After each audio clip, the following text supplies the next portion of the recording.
Vou convidá-los a abrir suas Bíblias no livro de Efésios, na carta de Efésios, no capítulo 2.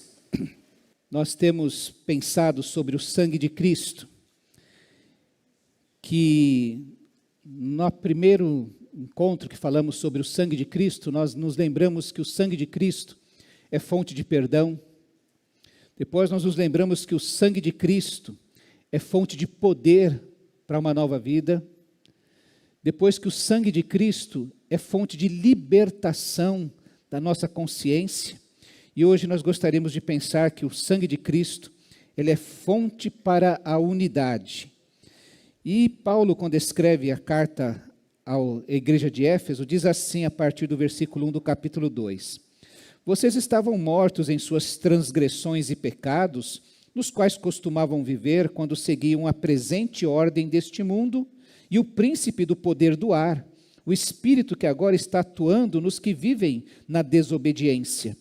Anteriormente, todos nós vivíamos entre eles, satisfazendo as vontades da nossa carne e seguindo os seus desejos e pensamentos. Como os outros, éramos por natureza merecedores da ira. Todavia, Deus, que é rico em misericórdia, pelo grande amor com que nos amou, deu-nos vida com Cristo, quando ainda estávamos mortos em transgressões. Pela graça vocês são salvos.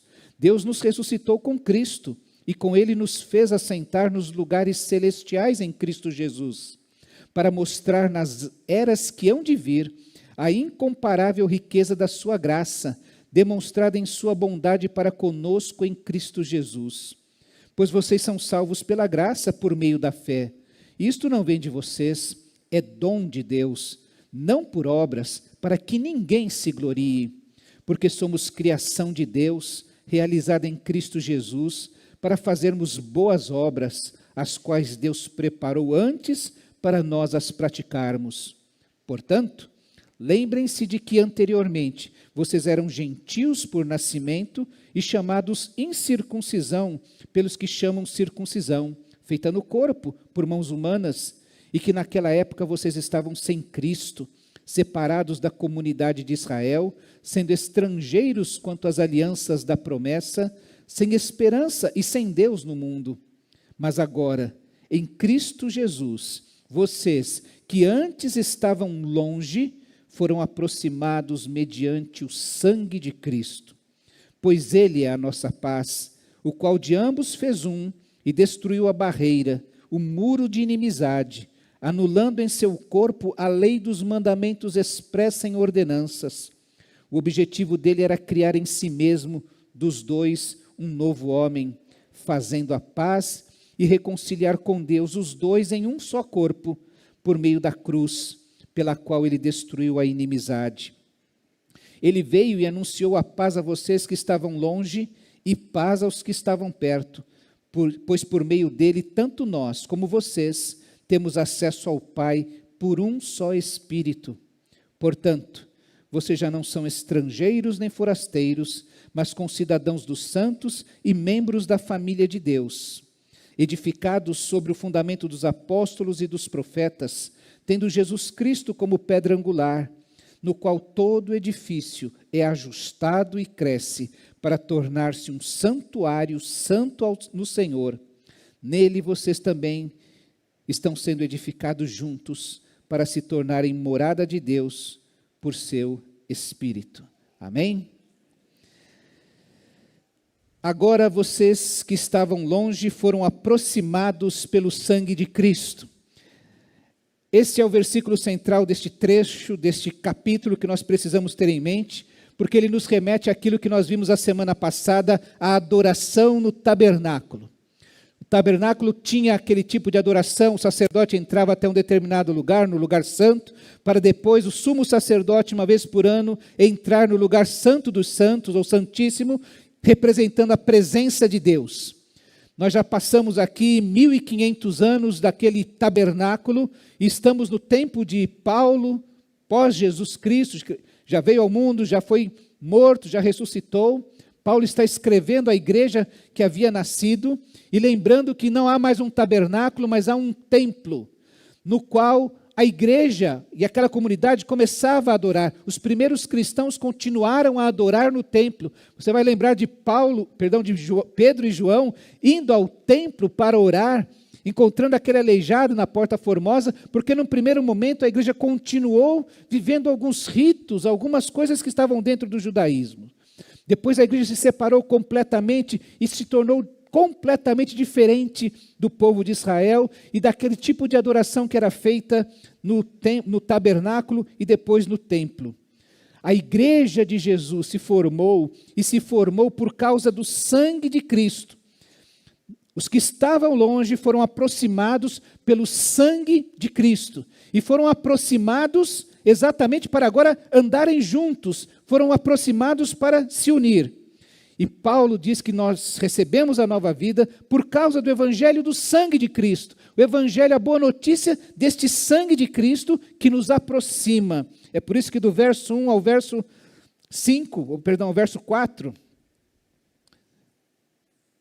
até o verso 3, Paulo vem falando a respeito dos judeus que se sentiam especiais por serem descendentes de Abraão, mas de todos os gentios, de todas as pessoas que se achavam especiais por serem aceitos pelas suas divindades ou pela sua própria consciência. Gente que diz assim, olha, eu não me sinto pecador, eu sinto até que faço coisas boas. O apóstolo Paulo fala disso aos Filipenses quando ele diz, ou coloca o seu currículo de tão irrepreensível que era dentro das exigências da sua religiosidade. Os efésios estão da mesma maneira. Em Éfeso havia templos das suas divindades do panteão grego e que as pessoas adoravam e estavam satisfeitos em ir lá e entregar os seus sacrifícios, saindo dali inclusive com a consciência tranquila. Mas Paulo vai afirmar que na realidade todos são dessa maneira como ele descreve.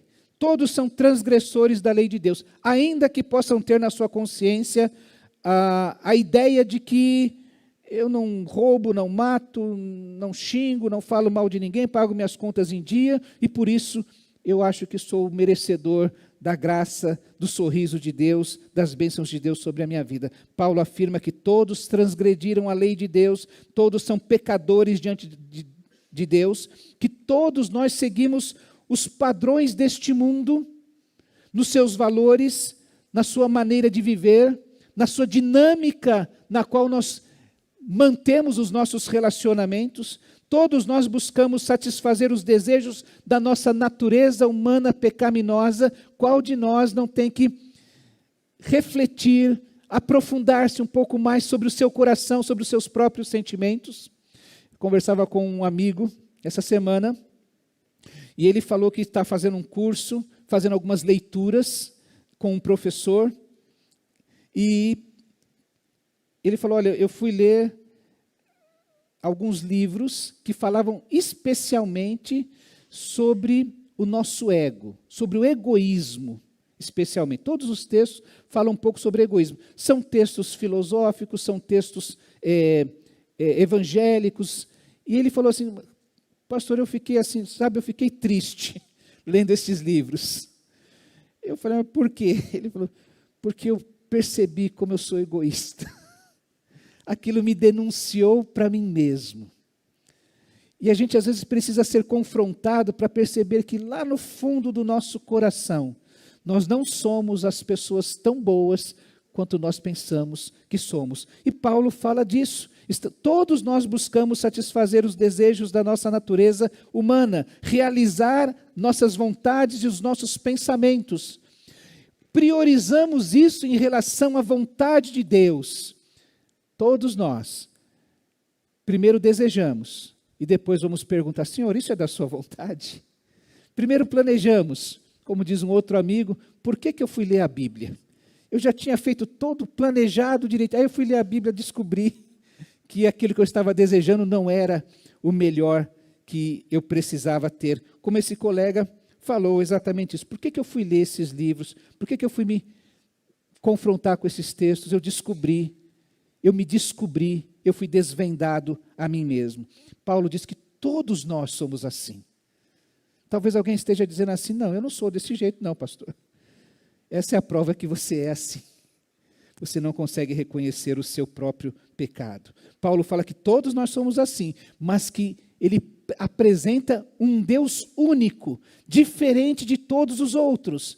Como nós temos lembrado, todos os outros deuses, de todas as outras religiões, precisam ser buscados. Precisamos levar a eles um sacrifício, precisamos levar a ele algo que aplaque a sua ira. Mas o nosso Deus, diferente de tudo isso, é o Deus que vem ao nosso encontro, vem para ser o ofertante, a oferta, e aquele que sacerdotalmente entra na presença de Deus para se oferecer por nós, para morrer no nosso lugar. Esse é o Deus único, o Deus que é amor.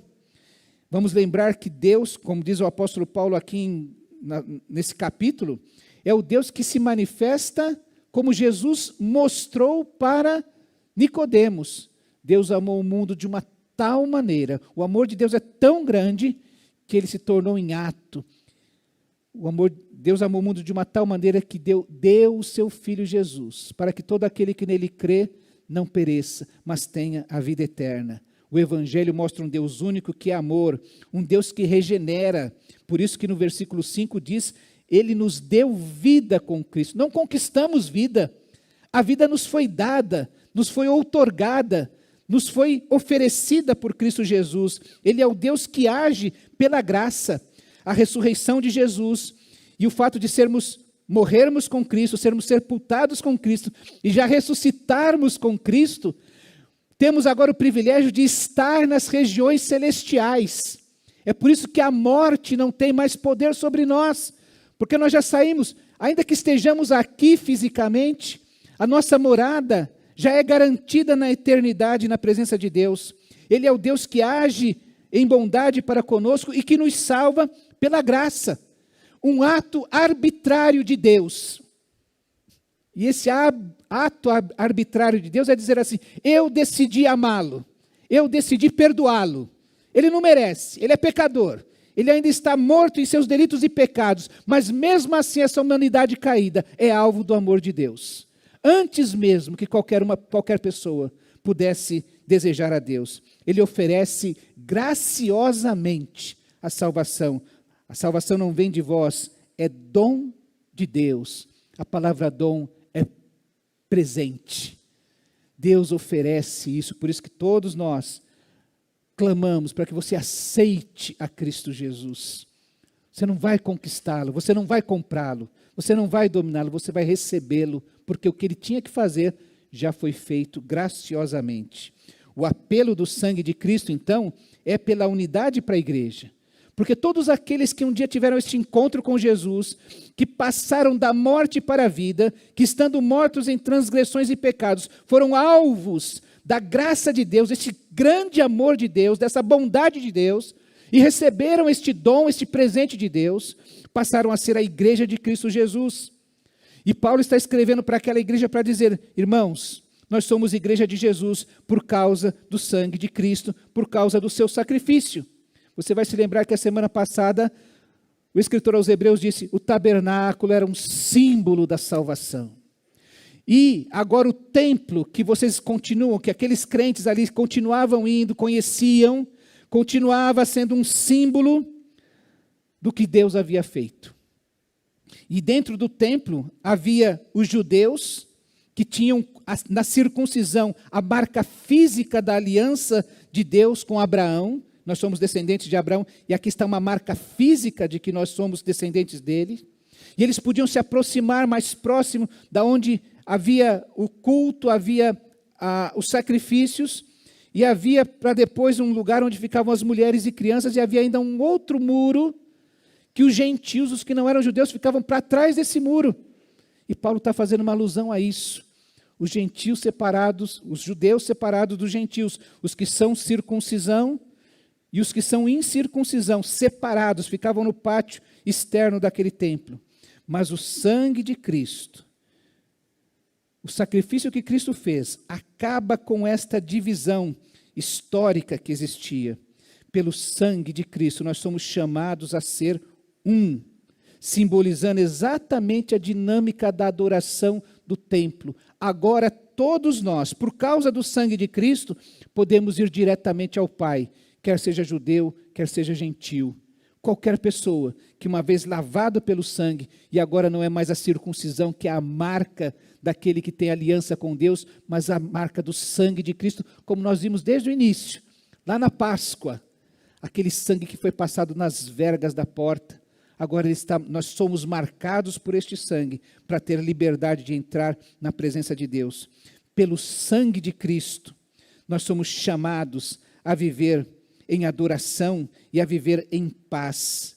Veja que no verso 14, o apóstolo Paulo afirma que Jesus é a nossa paz. Foi ele que realizou a paz no seu corpo.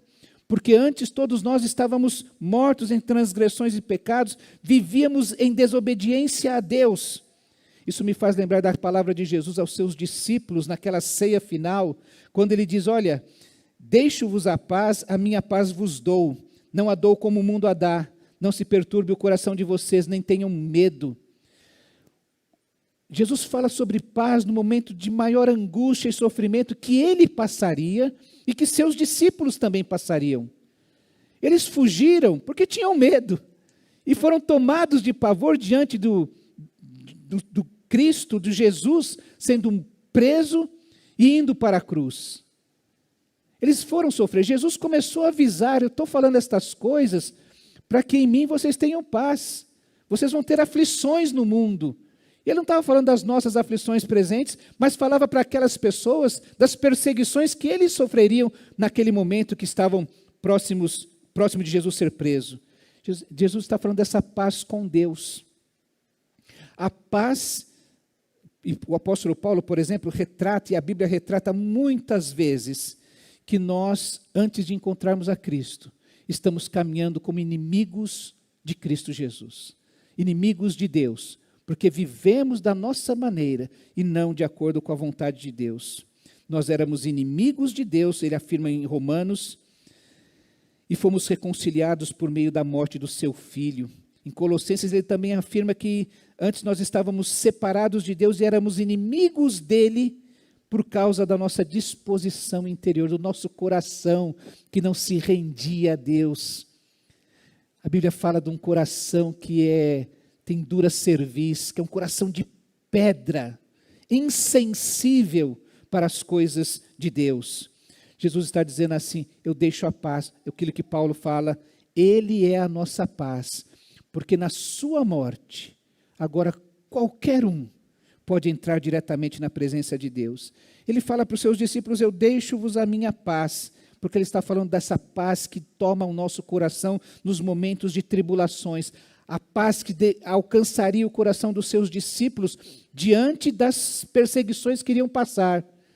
Você vai encontrar o apóstolo Pedro, depois, já no livro de Atos, dormindo, tendo que ser acordado, dormindo na cadeia, na prisão, e tendo que ser despertado pelo anjo, diante da possibilidade de ser morto no dia seguinte. Tiago já tinha sido decapitado, e Pedro poderia ser morto também no dia seguinte, mas Pedro dorme, tem paz no coração mesmo diante da morte.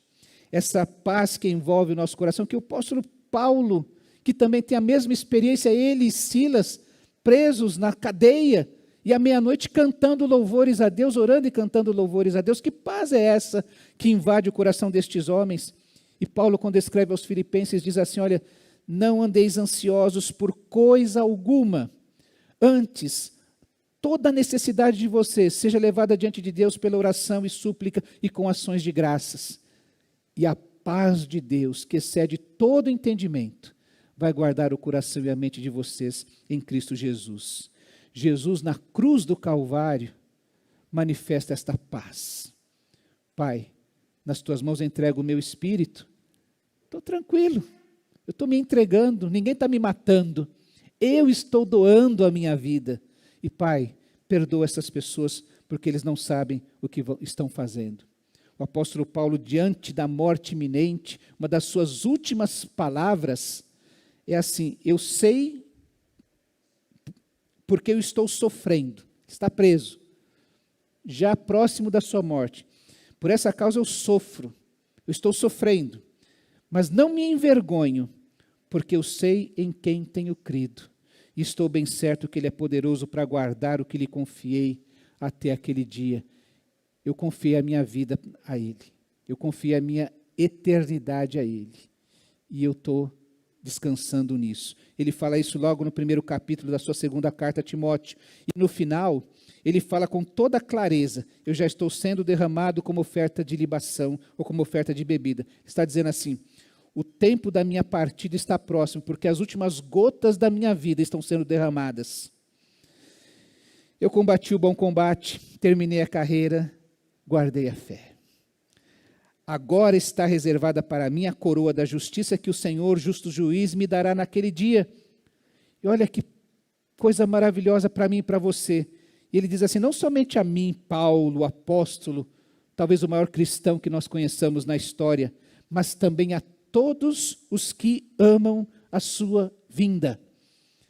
Quem ama a sua vinda tem esta coroa da vida reservada e garantida pelo próprio Deus. Pelo sangue de Cristo, meus irmãos, nós somos chamados a viver em família também. Portanto, vocês já não são estrangeiros nem forasteiros, mas concidadãos e membros da família de Deus, edificados sobre o fundamento dos apóstolos e dos profetas, tendo Jesus como pedra angular, no qual todo edifício é ajustado e cresce para tornar-se um templo santo no Senhor. Nele vocês estão sendo edificados juntos para se tornarem morada de Deus no Altíssimo, chamados para viver em família. Às vezes a gente tem algumas ideias de família muito erradas. Às vezes tivemos traumas na nossa família que fazem com que a gente mantenha uma imagem errada. Um pai que foi ausente, uma mãe que foi opressiva, tóxica, irmãos que não andaram em amor, em companheirismo. E nós pensamos então na igreja como uma família usando estes modelos errados que nós temos. Mas quando a Bíblia fala sobre família e que nós fomos adotados na família de Deus, Ele está pensando em gente que expressa Deus no mundo. Em gente que trabalha juntos. Nós somos concidadãos. Nós somos cidadãos juntos dos santos. Nós somos chamados para andar juntos, sermos membros dessa família de Deus, que tem uma visibilidade desta verdade espiritual. Você vai andar, se você sair pela rua agora, for no shopping, for no estádio de futebol, for andando por aí, você vai olhar a multidão, você não vai perceber quem é um filho de Deus. Dificilmente você vai encontrar isso. Talvez você possa encontrar algum vândalo quebrando alguma coisa, e encontrar um filho de Deus pedindo para essa pessoa não quebrar. Você fala: essa pessoa é diferente. Mas quando você olha um povo reunido, às 18 horas do domingo, ou às 9h30 da manhã do domingo, ou uma quarta-feira às 20 horas, você fala: eis aí os filhos de Deus. Não é assim que você vê? Não é essa família que anda junta? Lembro-me de uma família que foi à igreja porque tinha uns vizinhos que eram crentes, mas que nunca o chamaram para a igreja. Mas eles ficavam observando que todo dia, domingo de manhã, aquela família saía unida para ir à igreja. Todo domingo de noite, aquela família saía unida para ir à igreja. Eles falaram: mas que bonito isso, essa família anda juntos. Eles estão caminhando juntos. E eles se interessaram pela igreja, porque viam aquela família andando em unidade, andando junta. A família de Deus é uma verdade espiritual que nos une. Meus irmãos, é o sangue de Cristo que nos chama a viver em família. Veja que isso é uma verdade espiritual muito grande. Que Paulo está falando: olha, isso já acontece nas regiões celestiais em Cristo. E nós somos chamados a expressar concretamente diante do mundo esta realidade espiritual que nós vivemos. A salvação me alcançou, e eu sou chamado a viver em unidade com essas pessoas. Você é meu irmão e minha irmã, porque nós fomos adotados na mesma família. É por isso que eu lhe chamo de irmão. É por isso que você chama, alguns até chamam o irmão pastor, pode fazer isso ou aquilo, não é? Então nós somos irmãos por causa disso. Por causa do sangue de Cristo que nos chama a viver, nos lembra que nós somos família de Deus. Isso é uma realidade espiritual que deve alcançar a nossa vida. A família, esse sangue que nos chama a viver em família, gente que expressa Deus no mundo, gente que crê em Deus neste mundo. Por isso que Paulo fala, olha, vocês agora vão caminhar no fundamento dos apóstolos e dos profetas, destas verdades que acabaram sendo registradas e que nos alcançam hoje, e que faz com que nós possamos andar em unidade. Olha, quando você começa a brigar, você e sua esposa, você e seu irmão, você e seu amigo, você e seu parente, se fica cada um dizendo assim, o meu time é melhor que o seu time é melhor que o meu, eu acho que tinha que ser assim, eu acho que devia ser assado, vocês vão continuar a eternidade brigando. Mas quando os dois falam assim, vamos ver o que é que Deus quer, vamos ver o que os apóstolos e profetas registraram para nós. Tá bom, você considera que é desse jeito, eu considero que é assado, mas vamos ver o que Deus quer. Ou você que tem filhos, quando dois filhos começam a brigar por uma mesma coisa, já lhes contei que aquele irmão que me carregava no cangote para a igreja, que ele era meio da pá virada, né? Antes de se converter e depois que se converteu, continuou, não perde aquele jeitão, né? Mas que um dia ele tinha as duas filhas brigando por causa de uma bola. E ele chegou e cortou a bola no meio e entregou um pedaço para cada um. E está resolvido. Às vezes Deus tem que fazer mais ou menos assim conosco. Não é nem você, é do jeito que eu vou fazer aqui, ó. E Paulo está falando para a igreja, olha, vocês estão sendo edificados no fundamento dos profetas e dos apóstolos, nas verdades e valores que nos tornam parecidos como irmãos. Vi recentemente a polícia chegando na casa de alguém, perguntando por o fulano, e a mãe que atendeu. A mãe falou, o que ele fez? E já deu uns berros, fulano vem aqui. E fulano já foi chegando, ela dando umas palmadas na orelha do filho. Se você fez, eu não te ensinei isso.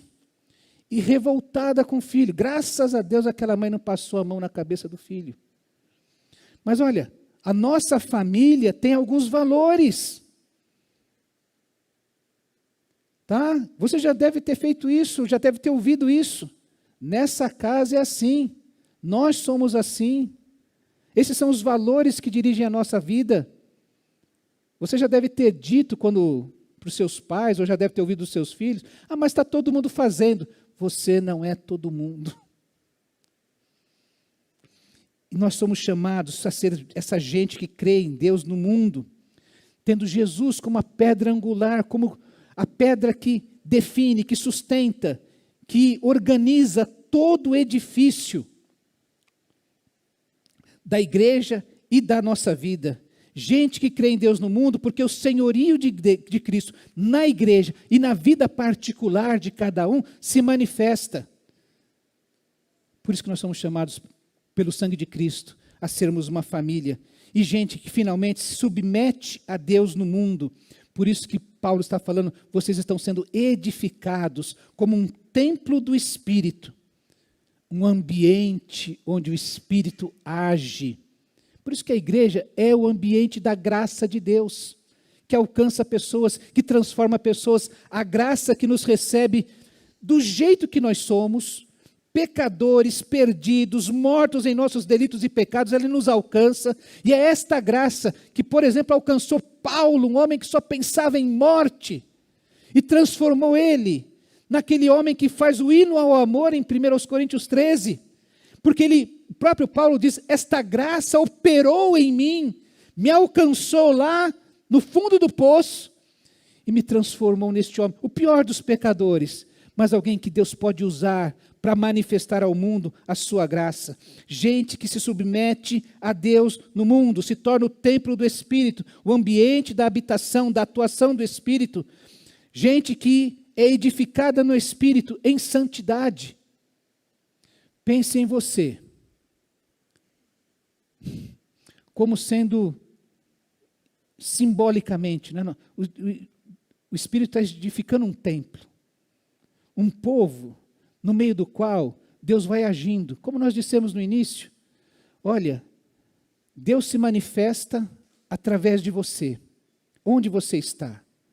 Naquilo que você faz, naquilo que você fala, na maneira como você se comporta. Você é a cara de Deus para essas pessoas. Por isso que às vezes a gente fala assim, gente, Deus te mandou aqui, foi Deus. Que bom que você veio aqui. Você me alcançou com a sua palavra, com o seu cuidado, com o seu carinho, com a sua exortação. Um amigo verdadeiro, porque nós estamos sendo edificados, e ser edificado é ser construído para viver em santidade, não mais como inimigos de Deus, mas como membros da sua família. Hoje, na hora do almoço, cheguei perto da mesa e falei, nossa, que mesa bonita. Estava mesmo. A toalha, os pratos todos colocados. E como é precioso a gente poder viver em família. E se reunir em torno da mesa e poder compartilhar. Quando a gente tem um momento de paz, de tranquilidade. Gosto do almoço do Natal, porque é um almoço que não tem horário. A gente chega, vai sentar, vai celebrar e vai conversar até esquecer da hora. E você tem tempo exatamente de celebrar, como nós aprendemos ontem com os jovens. O sangue de Cristo Jesus, ele é fonte de unidade para a igreja. A unidade da igreja não vem em torno da visão do pastor. As visões mudam. Amanhã sei lá, como eu afirmo, um dia eu vou decepcionar você, não sei porquê. Esqueci do seu aniversário, não te fiz visita. Você cansa do pastor por algum motivo.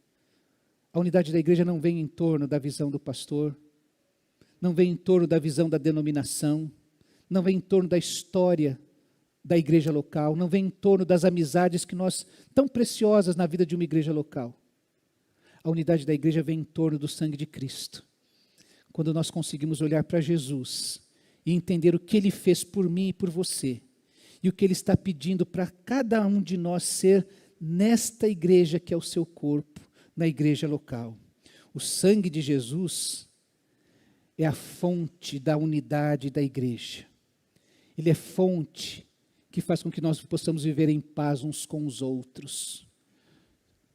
Só olhando para Jesus podemos viver em paz uns com os outros.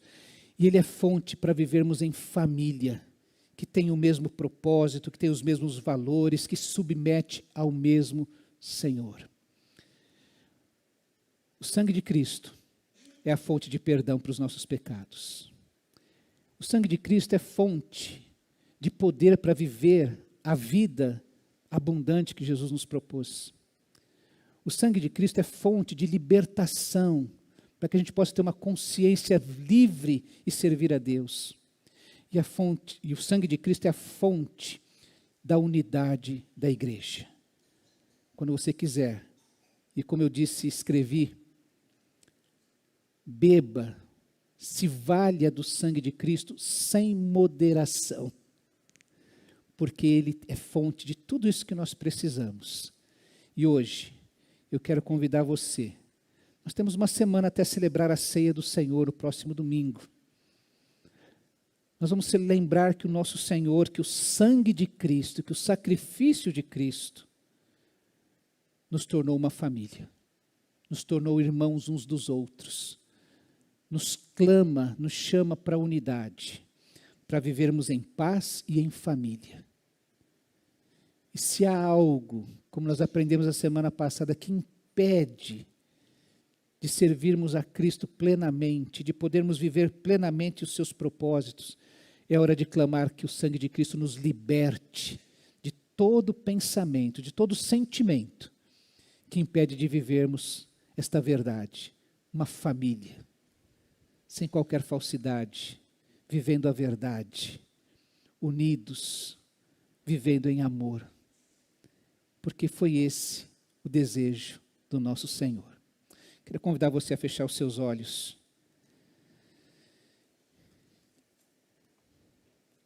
O sangue de Cristo nos chama a viver em família, nos chama a viver em paz, nos chama a viver em unidade. Há algo que te impede disso? Coloca diante de Deus agora. Que o sangue de Cristo alcance sua vida. Deus querido, Jesus querido, recebe a nossa adoração. Nós rendemos o nosso coração diante de Ti e pedimos que o Teu sangue precioso nos faça um, assim como o Pai e o Senhor Jesus são um. Que nós sejamos um, para que o mundo creia que Cristo foi enviado ao mundo para salvá-lo. Ó Deus querido, obrigado, porque o Senhor venceu a morte, está vivo e reina para todo sempre.